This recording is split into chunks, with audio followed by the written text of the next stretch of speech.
Klasifikasi makhluk hidup yang akan kita bahas ada dasar klasifikasi, tujuan manfaat klasifikasi, macam-macam klasifikasi, urutan takson, dan sistem tata nama. Ini adalah merupakan pembahasan yang paling ibu suka sebenarnya ya, moga aja kamu juga bisa suka karena emang seru. Karena dari kemarin kita membahasnya tumbuhan, nah yang kali ini kita akan lebih ke hewan-hewan seperti itu ya, dan juga akan belajar juga nama-nama Latin. Nah sekarang kalian lihat ada beberapa hewan dan tumbuhan di situ. Nah yang jadi pertanyaan, apakah hewan atau tumbuhan tersebut bisa dikelompokkan? Nah, dalam dunia biologi, istilah pengelompokan itu dinamakan dengan klasifikasi. Klasifikasi adalah pengelompokan makhluk hidup berdasarkan persamaan ciri, cara hidup, tempat hidup, daerah penyebaran, dan sebagainya. Tujuan klasifikasi itu untuk mengetahui hubungan kekerabatan makhluk hidup, lalu mengelompokkan makhluk hidup berdasarkan persamaan ciri, dan mendeskripsikan, artinya menggambarkan ciri-ciri makhluk hidup untuk membedakan tiap jenisnya agar mudah dikenal. Jadi secara prinsipnya, misalkan kamu tahu kelompok aves itu kelompok unggas, burung-burung, ayam, nah itu mereka dalam satu kelompok. Atau misalkan kelas mamalia, ada sapi, ada kambing, ada sebagainya, itu dalam satu kelompok. Jadi memang harus diklasifikasikan atau harus dikelompokkan. Dasar-dasar klasifikasinya itu dilihat dari persamaan ciri, perbedaan manfaat, dan ciri morfologi dan anatomi makhluk hidup tersebut. Morfologi di sini adalah fungsi dari organ, dan kalau anatomi adalah organ dari makhluk hidup tersebut. Dan persamaan ciri yang dimaksud itu adalah yang kekerabatannya dekat, seperti contohnya singa, kucing, harimau. Mereka mempunyai satu kekerabatan yang dekat, artinya mempunyai persamaan ciri yang sama. Atau ada lagi unggas, misalkan ada ayam, angsa gitu ya. Kemudian juga kalau pada tumbuhan, misalkan Gymnospermae, mereka ada keluarga cemara, keluarga damar, keluarga pakis haji, dan lain sebagainya. Itu adalah salah satu contoh dari persamaan ciri dalam satu kekerabatan. Dan untuk mempermudah pengklasifikasian atau pengelompokan tersebut, digunakannya 7 tingkatan takson. Ada dari kingdom, phylum, kelas, ordo, family, genus, dan spesies. Takson hewan sama takson tumbuhan sebenarnya sama saja, cuma berbeda di setelah kingdom. Kalau pada hewan itu phylum, kalau pada tumbuhan itu divisi. Bedanya cuma itu, yang lain sama. Nah, untuk kingdom atau yang paling pertama itu adalah kerajaan. Ada 5 kerajaan di situ. Ada kingdom Monera, Protista, Fungi, Animalia, dan Plantae. Nah, 5 kingdom itu atau 5 kerajaan itu adalah mewakili dari beberapa jenis makhluk hidup. Contoh, Plantae itu adalah kerajaan tumbuhan, Fungi itu adalah kerajaan jamur, kingdom Animalia adalah kerajaan hewan, dan yang mewakili sel satu sel itu adalah Protista dan Monera. Mereka makhluk hidup bersel satu ya, tapi sifat selnya berbeda. Kalau Protista eukariotik, kalau Monera prokariotik. Prinsip dari 7 tingkatan takson ini, kalau misalkan dari kingdom kamu ke bawah, maka jumlah anggotanya itu akan semakin sedikit dan memiliki persamaan ciri yang semakin banyak. Jadi jumlahnya sedikit anggotanya ya, tapi persamaan cirinya banyak. Tapi kalau dari spesies naik ke atas ke kingdom, nah persamaan cirinya semakin sedikit, tetapi jumlah makhluk hidupnya akan semakin banyak, atau anggota dari makhluk hidupnya akan dia semakin banyak. Cara gampangnya kamu lihat nih, kalau di kingdom atau kerajaan pada hewan ini ya, jumlah makhluk hidupnya itu banyak karena semua hewan masuk di kerajaan Animalia atau kerajaan hewan. Lalu masuk ke filum, di situ filumnya adalah Chordata, artinya hewan yang memiliki tulang belakang. Maka dari yang kingdom Animalia yang tidak mempunyai tulang belakang akan tereliminasi. Yang tadinya 10, tereliminasi 2 jadi tinggal 8. Masuk ke kelas Mamalia, artinya hanya hewan-hewan yang menyusui. Maka yang dari filum Chordata yang tidak menyusui, maka dia tereliminasi, sehingga tersisa hanya hewan-hewan yang menyusui. Seperti itu terus ke bawah sampai ke spesies. Nah, ini ada contoh dari kucing dimana dia masuk di kingdom Animalia, filumnya Chordata, kelasnya Mamalia, ordo Carnivora, familinya Felidae, genus Felis, spesiesnya Felis Catus. Nah, genus ini rasanya seperti Iron Man, dia bisa berpindah ke spesies. Jadi di dalam spesies itu ada penunjuk genusnya, maka di situ dia ditulis tuh genusnya Felis, spesiesnya adalah Felis Catus.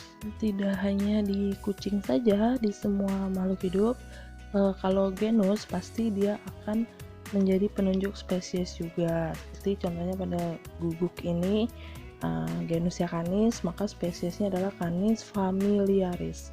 Jadi penunjuk genus itu pasti ada di penunjuk spesies. Dan pada tumbuhan juga sama, contohnya adalah jeruk. Nah, untuk kingdomnya karena tumbuhan masuknya berantai ya. Nah, untuk genusnya itu adalah citrus, dan spesiesnya itu semua pasti ada penunjuk genus yang sama. Untuk semua model atau jenis jeruk, kingdom sampai ke genus itu sama, seperti itu.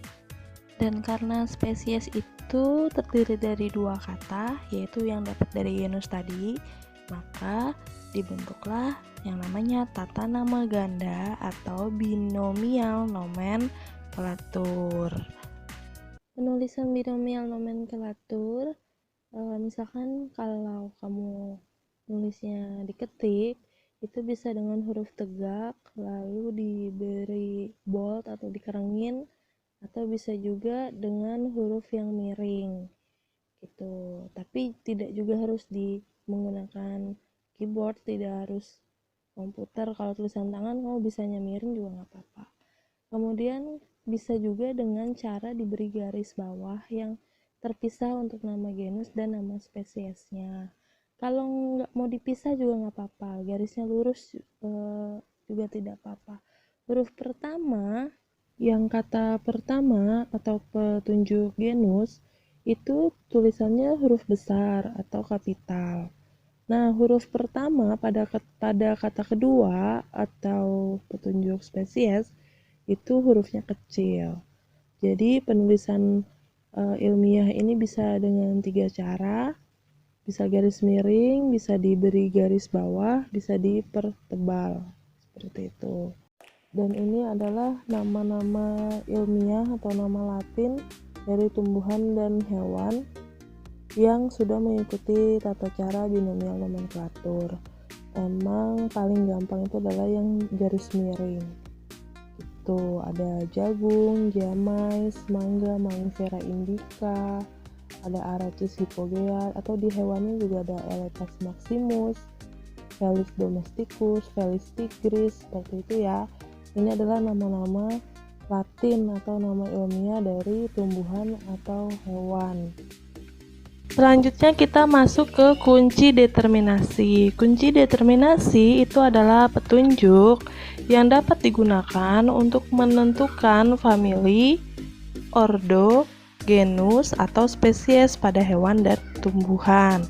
Kunci ini terdiri dari sederetan pernyataan yang terdiri dari 2 baris dan berisi deskripsi atau penjelasan dari ciri organisme yang disajikan dengan ciri yang berlawanan. Dan ini adalah contoh dari kunci dikotomnya. Ada 6 kunci di situ ya. Terdiri dari 1A, 1B, 2A, 2B, dan seterusnya. Nah, itu yang dikatakan tadi berisi pernyataan dengan ciri yang berlainan, di mana 1A dengan 1B itu berbeda ciri. satu A bertulang belakang, yang B tidak bertulang belakang. Itu berbeda ciri namanya ya. Nah, yang kedua juga sama, nomor 3 sama, juga berbeda ciri gitu ya. Nah, terus itu ada titik-titik, 1A bertulang belakang, titik-titik 2. Maksudnya adalah jika hewan yang kita cirikan itu cirinya seperti wah ada dia tulang belakangnya, maka dia kan ke 1A. Lalu kita lihat 1A itu ke arah nomor 2, maka kita lihat nomor 2 yang mana gitu ya. Contoh misalkan gini, kamu ingin mengidentifikasi sapi, kamu bayangin dulu dah tuh sapi. Kamu bayangkan bentuknya, lalu tinggal masukkan ke kuncinya. Sapi itu adalah hewan apa? Hewan yang bertulang belakang kan, dia mempunyai tulang belakang, maka dia akan ke arah nomor 2. Berarti kunci yang pertama adalah 1A, karena sapi punya tulang belakang. Lalu sapi itu menyusui anaknya atau tidak menyusui anaknya? Oh, sapi menyusui anak, maka yang nomor 2 dia adalah 2A, yaitu adalah mamalia. Maka kunci dari sapi itu adalah 1A dan 2A, dimana sapi masuk ke dalam hewan mamalia yang memiliki tulang belakang dan menyusui. Contohnya seperti itu. Lalu misalkan contoh berikutnya, ikan atau Pisces ya. Ikan itu kan masuknya ke Piscesnya. Nah, kita lihat dulu bagaimana cara dia bisa ke Pisces. Nah, kita lihat ciri-cirinya. Ikan itu mempunyai tulang belakang atau tidak mempunyai tulang belakang? Oh, ikan punya tulang belakang, maka dia adalah 1A. 1A itu ke arah nomor 2. Nah, nomor 2, ikan menyusui atau tidak? Oh, ikan tidak menyusui, maka dia adalah 2B. Berarti kita udah dapat 1A, 2B. Lihat yang B itu ke arah mana? Ke nomor 3. Kita lihat 3. Ikan tubuhnya ditutupi bulu atau tidak ditutupi bulu? Oh, ikan itu tubuhnya tidak ditutupi bulu, maka yang nomor 3 adalah 3B. Jadi tadi 1A, 2B, dan 3B. Yang keempat, bergerak dengan sirip atau tidak dengan sirip? Oh, ikan bergerak dengan sirip, maka jawabannya adalah 4A, dimana itu ikan masuk ke dalam Pisces. Jadi kuncinya sudah ketemu itu, 1A, 2B, 3B, dan 4A. Begitu semua seterusnya gitu ya. Begitu juga dengan burung, lalu ada hewan cacing. Nah, itu juga bisa dibikin kunci determinasi. Untuk cacing, dia masuk ke ciri hewan tidak bertulang belakang, maka itu dia 1B langsung ke nomor 6, dimana 6 itu adalah tidak memiliki rangka luar. Jadi 1B, 6B, ketemu dia adalah cacing, seperti itu. Paham ya? Sama juga dengan burung atau aves ya, dilihat dulu ciri-cirinya lalu dibuat kuncinya. Oke, sepertinya sampai sini dulu aja penjelasan tentang klasifikasi makhluk hidup. Sebenarnya menarik sekali ini kalau bisa dijelaskan pada saat kita tatap muka. Ya, semoga berdoa selalu ya supaya virus COVID ini cepat berlalu dan kita bisa masuk sekolah kembali. Seperti itu. Terima kasih sudah menonton. Jangan lupa belajar di rumah. Semangat. Assalamualaikum warahmatullahi wabarakatuh. 갑자기 내게 나타나준 너, 난 아무 말도 할 수가 없었지. 첫눈에 반한다는 이야기가 널 보는 순간 이해가 됐어. 매번 야야야야야 불러 널 야야야야, 내 맘을 고백하려고 타이밍만 보는 나. 그런 나를 넌 보며 왜 그러냐고 묻네, 너 때문에. I'm going crazy. I'm going crazy. 무뎌져 버린 내 가슴이 뛰어.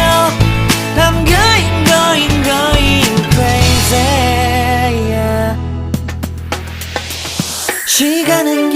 흘러만 가고 기다리다 지쳐 그만 널 놓칠까봐. 하지만 성급한 나의 고백을 넌 거절할까 두려워서 매번 야야야야야 불러 널 야야야야. 네가 제일 좋아하는 게 뭐냐고 물어본 나. 그런 나를 넌 보며 대답 없이 미소만 짓는데 I'm going going going crazy. I'm going going going crazy. 무뎌져 버린 내 가슴이 뛰어 I'm going going going crazy. Yeah. I'm going going going crazy.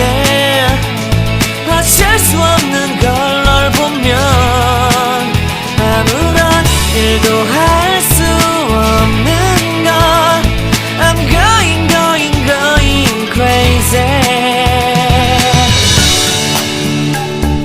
오늘은 너에게 내 맘을 고백할게. 내 맘을 받아줘. 영원히 변치 않을 테니.